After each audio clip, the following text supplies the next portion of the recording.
합독하겠습니다. 자녀들아 모든 일에 부모에게 순종하라. 이는 주 안에서 기쁘게 하는 것입니다. 아멘. 오늘은 어버이 주일입니다.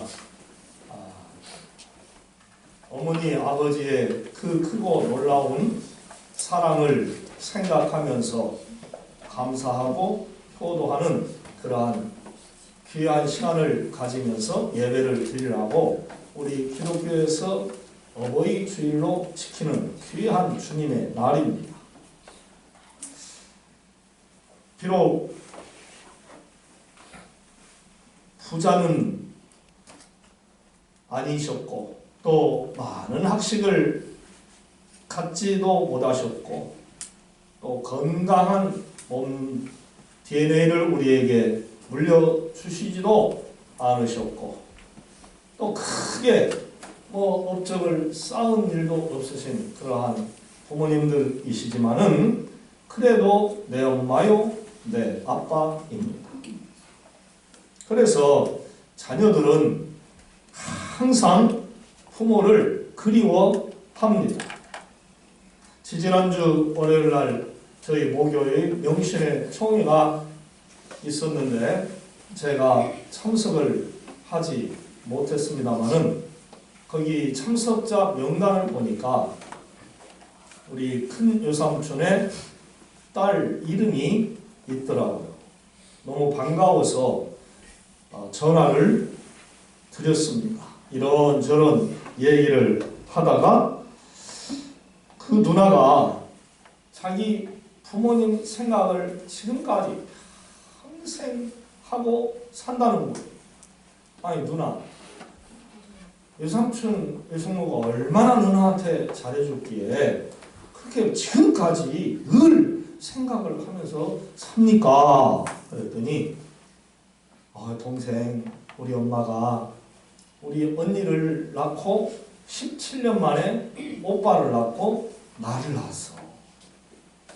그래서 그런지 우리를 얼마나 아끼고 사랑하고 돌봐줬는지 그 사랑을 생각하면 말로 다 할 수가 없어. 그래서 지금까지도 그 엄마를 생각을 하고 사는 것이지. 그러더라고요. 저희 큰 외삼촌과 숙모는 정말 인자하시고 다정다감한 그러한 온유한 성품의 소유자들이었습니다. 그리고 누나가 저희 아버지 어머니를 참 자랑을 많이 하더라고요. 아니 우리 아버지 어머니가 얼마나 누나한테 잘해줬기에 그래요? 그랬더니 우리 고모부가 우리 집에만 오시면은 순덕아 하고 감나무 밑으로 오라고 불러가지고 그때마다 꼭 용돈을 주셨어. 나는 우리 고모부를 잊을 수가 없어.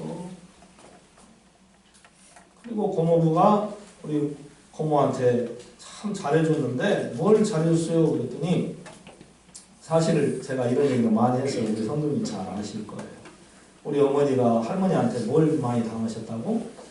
시집살이를 많이 당하셨어요. 특히 쌀비주를 안 주시니까 항상 배고픈 거. 그러니까 쌀이 없는 집 같으면은 뭐는데 그 잘난 우리 고모 가난한 고모 살림이라고 할머니가 다 거리 빼달리고 우리 어머니한테는 별로 안 줘요. 그래서 쌀이 그래서 배가 고르니까 우리 아버지가 그 밥을 하실 때에 그 구들장 밑에 여기다가 쌀을 이렇게 얹혀놓는답니다. 불 뗄 때 그 뜨끈뜨끈한 따스한 그 화력으로 인해서 그게 밥이 된대요. 그러면은 큰 솥에다 그냥 밥을 하지 왜 따로 그렇게 밥을 했느냐? 우리 어머니 배고픈 우리 어머니 잡수라고 우리 아버지가 그렇게 밥을 해 주셨다는 거예요. 나 같으면 우리 어머니가 내 아내한테 그렇게 시집살이하면은 어머니 왜 그래요? 하고 막 성질을 내고 그러지 마시라고 막 그럴 것 같은데 우리 아버지는 효자상을 탈 정도로 할아버지 할머니에게 참 잘하신 분이랍니다. 어디 갔다 외출했다 들어오시면 사탕, 뭐 과일, 뭐 종류 하나씩 사다가 자기 우리 할아버지 할머니에게 드리고, 또 아내를 그렇게 엄마가 심사를 시켜도 화 안 내시고 중간에서 지혜롭게 잘 일을 하니까 효자상을 타실 정도가 됐다는 것이죠. 그 중간에서 자식 노릇하랴, 남편 노릇하랴, 또 사랑하는 자식들 키우시랴, 일하시랴, 얼마나 많은 수고를 하셨을까. 저는 우리 아버지보다 어머니를 더 끔찍하게 생각하는 사람 중에 하나인데, 알고 보니까 우리 아버지도 정말로 많은 고생을 하셨구나 하는 그러한 생각이 드니까 아버지도 보고 싶고 어머니도 보고 싶은 그러한 마음이 들더라고요. 진짜 생각해 보면 얼마나 우리 아버지가 어머니가 힘들게 인생을 사셨을까. 고마울 뿐이었죠.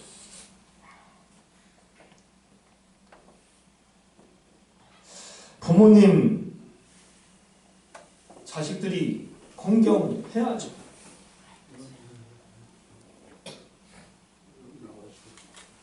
세상의 모든 부모님들은 그렇게 인생을 사셨을 것입니다.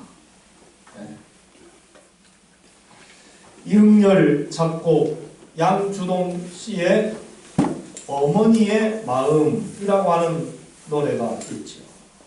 일제강점기 때에 이흥열 씨가 음악에 특별한 조예가 있어서 그의 부모가 일본으로 유학을 보냈습니다. 열심히 공부를 하는데 피아노가 없어서 작곡을 하는데 이흥열 씨가 어려움을 겪습니다. 견디다 못해서 어머니에게 편지를 썼습니다. 어머니, 나는 피아노가 없어서 작곡을 더 이상 어떻게 할 수가 없습니다. 그래서 공부를 접고 귀국을 하겠습니다. 아들 공부시켜보겠다고 가난한 살림에 온갖 고생을 하던 그 어머니가 사랑하는 아들의 편지를 받고서 다음날 이른 새벽부터 저녁 늦게까지 온 동네 산이라면 산을 다 다니면서 손이 피투성이가 되도록 솔방울을 줍기 시작했습니다. 그렇게 해서 솔방울을 주어가지고 거금 400원을 만들었습니다. 1930년도 그때 당시에 쌀 한 가마에 13원 갈 때였으니까 400원이면 보통 큰 돈이 아닙니다. 그 돈을 사랑하는 아들에게 보내주었습니다. 아들이 그 돈을 받아서 피아노를 사서 작곡을 하기 시작했는데 제일 첫 번째 작곡한 것이 바로 어머니의 마음입니다. 나으실제 괴로움 다 잊으시고 기르실제 밤낮으로 애쓰는 마음 진자리 마른 자리 가라앉으시며 손발이 다닳도록 고생하셨네. 하늘 아래 그 무엇이 없다. 어머니의 마음 한이 없으라.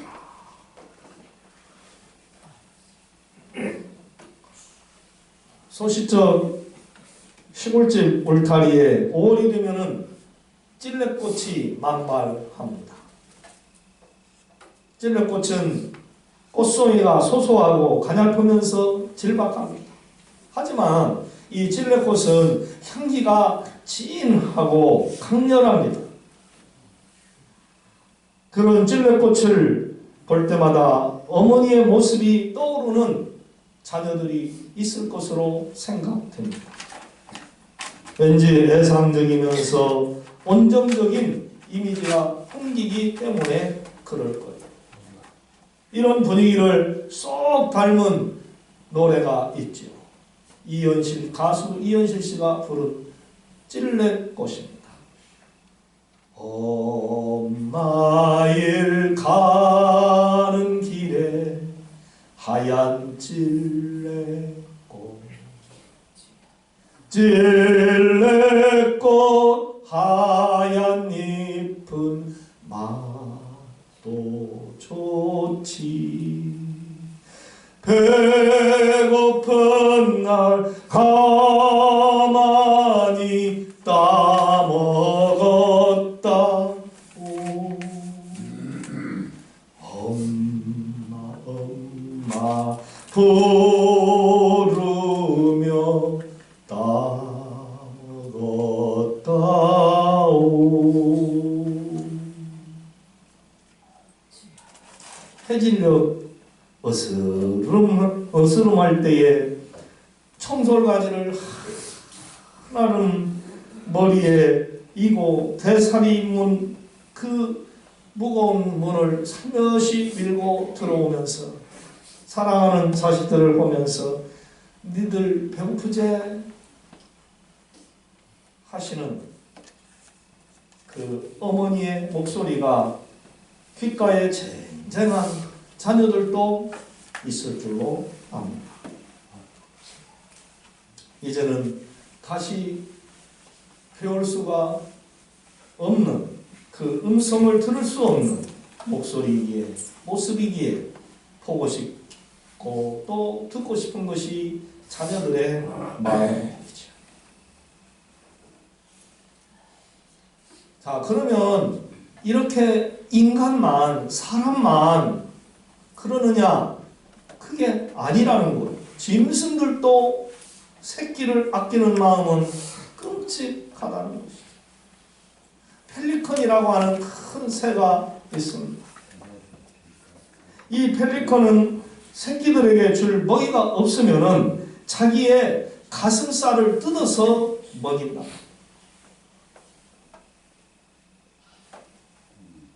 또 병 걸려 죽어가는 새끼에게는 자기의 핏줄을 터뜨려서 그 피를 새끼의 입에 넣어 먹여준다. 그래서 서양인들은 이 펠리컨을 사랑과 희생을 상징하는 새다. 그렇게 알고 있습니다. 개도 그래요. 개. 새끼를 낳으면 그 자기 새끼들의 항문을 갖다가 핥아줍니다. 왜 그렇게 더러운 항문을 핥아주는가?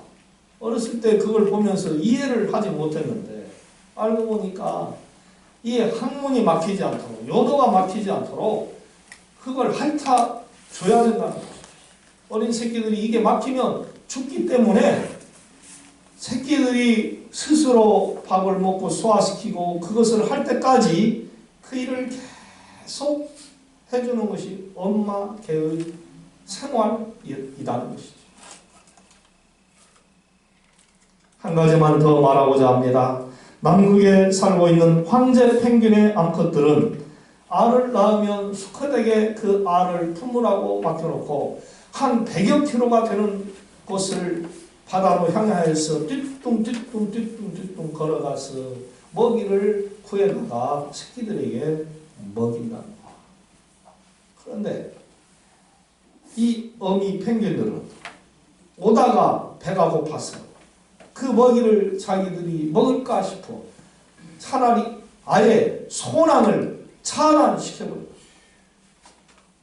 자기들의 소화하는 그 부분을 차단을 시켜버립니다. 참 기가 막힌 것을 알 수가 있어요. 놀랍습니다. 한 동물원에서 실제로 있었던 일입니다. 이 황제 펭귄이 하루에 그 물고기들 한 3kg, 4kg를 먹어야 한다. 그런데 굶어 죽었대. 확인해 보니까 자기들이 먹어야 할 그 물고기를 먹지 않고 새끼들에게 먹여 주어서 굶어 죽었다 하는, 참 기가 막힐.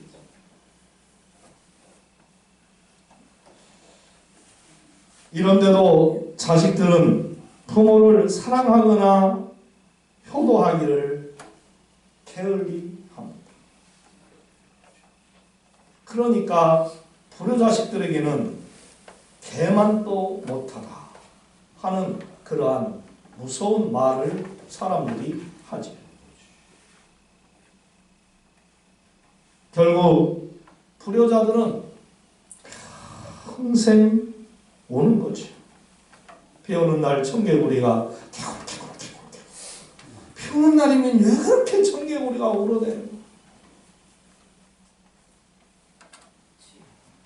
그게 실제인지 아닌지는 모르겠지만 가르쳐주는 대로 우리가 배운 대로 알면 이 청개구리가 엄마가 살아있을 때 그렇게 말을 안 듣고 반대로만 했어.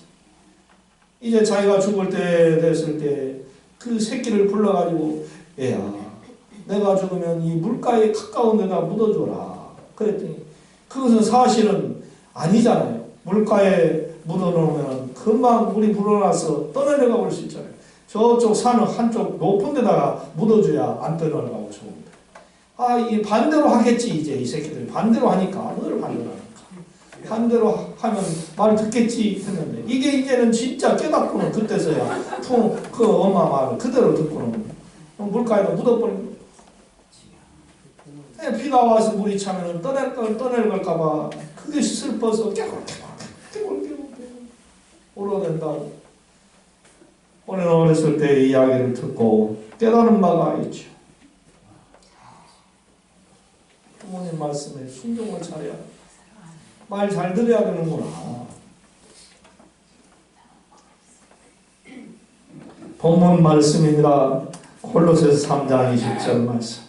자녀들아, 모든 일에 부모에게 순종하라.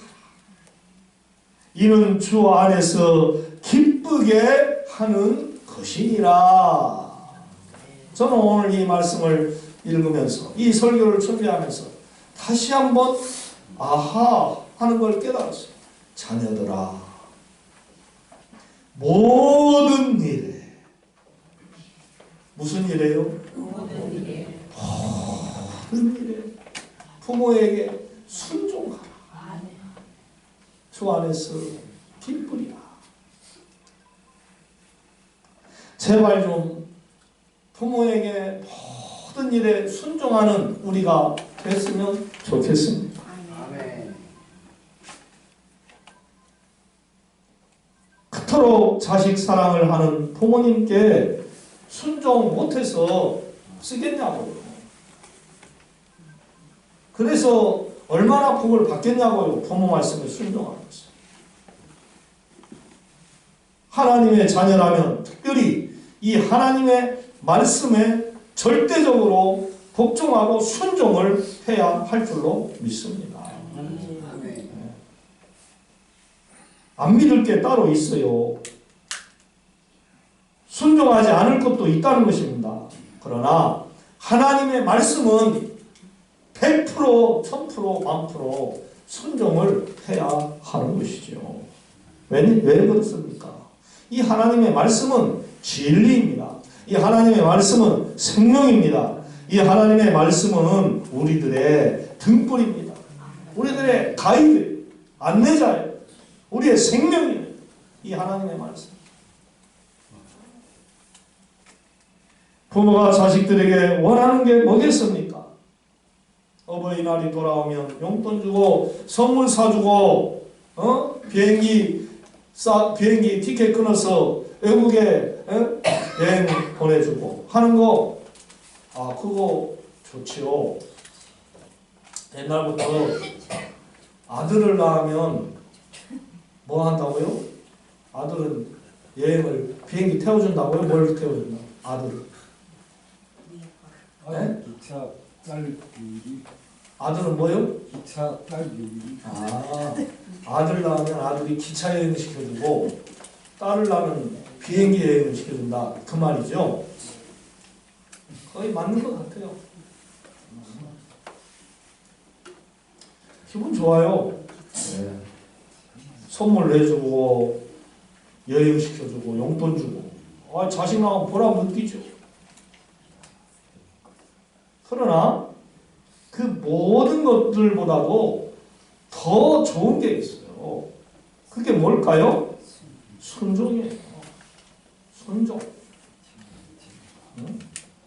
당신들의 말을 자녀들이 잘 듣는 거 이거 한 가지면 부모는 끝이에요. 더 바라지 않아요. 돈 달라고 하고 싶지도 않아요. 선물 사달라고 하고 싶지도 않고요. 말만 잘 듣고 잘 살아주면 최고의 효도예요. 순종이 그렇게 어려운가요? 예. 저도 사실 철몰랐을 때는 부모가 말씀하면 순종하지 못한 것이 지금에 와서는 참 마음 아프고 괴롭지만 알고 보면 순종같이 쉬운 게 없어요. 하라 하면 하고 하지 말라 하면 안 하면 되는 거잖아요. 하지 않으면 좋은 것이다. 하면 좋은 것이다. 이렇게 가르쳐 주시면 그대로 하면 복을 받는 거예요, 자식은. 왜 그러면 부모님들이 우리로 하여금 하지 마라 하라 하지 마라 하라 라는 말씀을 수없이 하셨을까요? 이미 인생을 살아본 인생 선배입니다. 경험자예요. 해보니까 좋은 것이고 안 하니까 좋은 것이더라는 것이죠. 그래서 내 사랑하는 자녀들에게 이걸 고스란히 가르쳐 주는 거죠.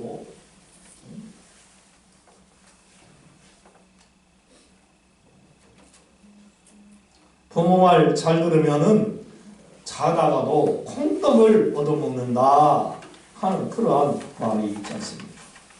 그만큼 부모 말이 좋다는 거죠. 순종해서 손해 볼 게 없습니다. 그리고 여러분들의 부모님들이 여러분의 순종으로 인해서 기뻐할 수 있으면 얼마나 좋겠습니까? 이쯤에서 부모님들이 우리를 통해서 한없이 기뻐하며 웃으셨던 그러한 옛 모습을 한번 떠올려 보겠습니다. 여러분들이 학교 다닐 때 우등산장을 타고 왔습니다. 부모님의 얼굴이 얼마나 환하게 웃었습니까? 운동회를 했는데도 1등상을 받아왔어요. 좋은 대학에 나와서 좋은 직장에 들어가서 잘 됐어요. 부모가 원하는 훌륭한 사람이 또 됐어요. 건강하게 잘 부부가 화목하게 살면서 부모 마음을 기쁘게 해주는 그러한 자식들이 됐어요.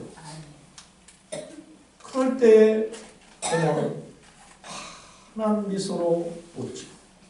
어디 가서 입이 부르틀 정도로 사랑하는 그 자식들을 자랑합니다. 우리 자식은 어떻고 저쩌고 무엇이 좋고 뭐가 좋고 뭐가 좋고 정말 다른 사람 배가 아플 만큼 자랑을 해. 또 그때 자랑하면서 어깨에 훅가시가 탁 올라가요.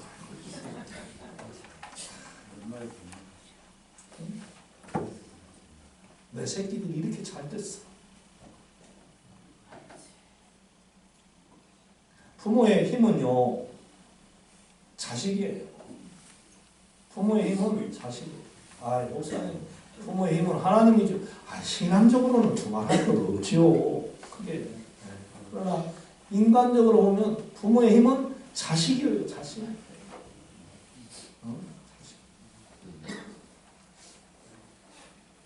이 자식이 찾아와서 우리 어머니 아버지하고 그냥 어깨에 주물러주고 잘하고 가요. 또 저 자식이 와서 또 효도하고 가요.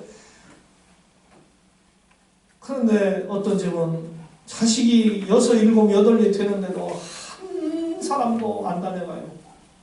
시골에서 그 부모님들이 어떻게 했냐고. 어떻게 했냐고.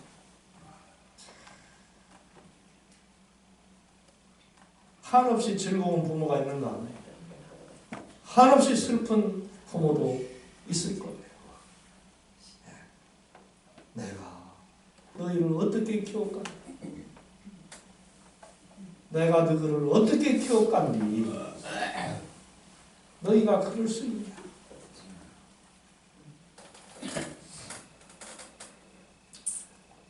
우리 부모의 인생은 평생을 오로지 자식 하나 잘 되는 것을 바라보면서 살다가 끝나는 게 부모의 삶이 아닌가 그게 생각이 들 정도예요. 그런데 요즘 부모들은 조금 현명해졌어요. 이제는 자식들의 인생은 자식들의 인생이고 내 인생은 내 인생이다 해서 아주 옛날처럼 자식들에게 올인하지 않는 그러한 모습을 봅니다. 잘하는 행위다라고 생각이 들 때가 있어요. 그래, 살 만큼 키워줬으면 됐지. 언제까지 내가 자식들을 위해서 나의 모든 걸 다 쏟아바쳐야 돼. 힘들어 죽겠는데 나도 이제 못해. 나도 내 인생 내 멋대로 잘 살다가 하늘나라 갈 거야. 아, 또 그렇게 살면 어때요? 그렇게 살아도 되잖아.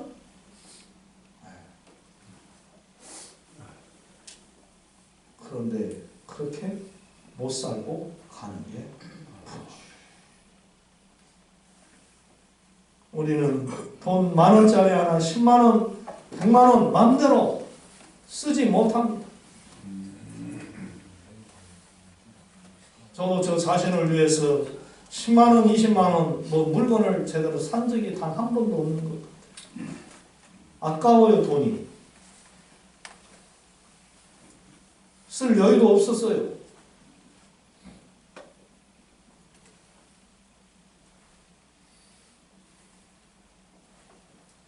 왜 그렇게 살았나? 그럴 수밖에 없었으니까 그렇게 살았겠죠. 그러면 이제 은퇴하고서라도 이제 내 맘대로 한번 살아보겠다. 그게 내 맘대로 될까요? 부모는 그렇지. 이런 걸 볼 때 자녀들이 부모에게 순종하고 효도를 잘 해야 할 줄로 믿습니다. 할렐루야. 네. 결국 부모는 쓰다가 남은 집도 땅도 유산도 그 모든 거 다 자식들에게 남겨주고 갑니다. 고로 자식들은 죽을 때까지 부모가 세상 떠날 때까지 부모의 말씀에 순종 잘하고 효도 잘해야 할 줄로 믿습니다. 이 귀한 어버이 주일을 맞이해서 우리 다시 한번 부모님의 은혜를 생각하면서 신앙생활 잘하고 또 살아계신 부모님께 효도 잘해서 여러분들이 땅에서 잘 되고 기쁜 일이 늘 넘치는 그런 축복의 성도들이 되시기를 주님의 이름으로 부탁을 드립니다. 아멘. 사랑의 하나님, 참 좋으신 엄마 아빠를 우리에게 주셔서 이 땅에 태어나 험하고 힘든 인생길이지만 지금까지 주님의 뜻대로 살아올 수 있도록 여기까지 인도해 주신 하나님의 사랑에 감사를 드립니다. 아멘.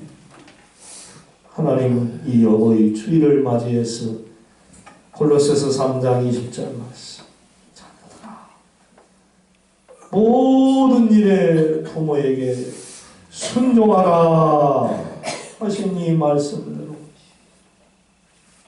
살아계신 부모님께 순종 잘하는 우리 반석 중앙교회 성도님들이 되어 저들이 땅에서 잘되고 장수하고 기뻐하는 축복의 삶을 살아갈 수 있도록 역사하여 주시옵소서. 아멘.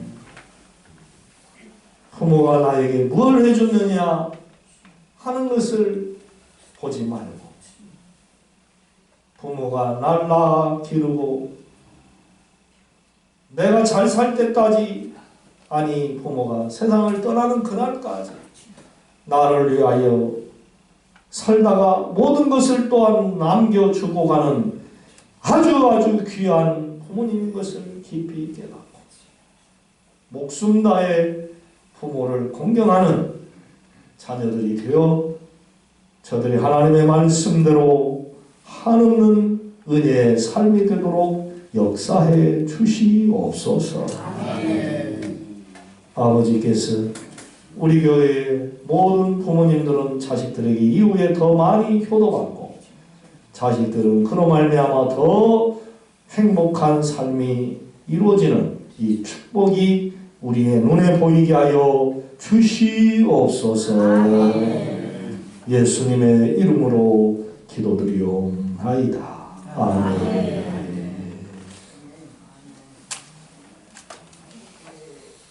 다같이 찬송가 10장을 찬양하시겠습니다.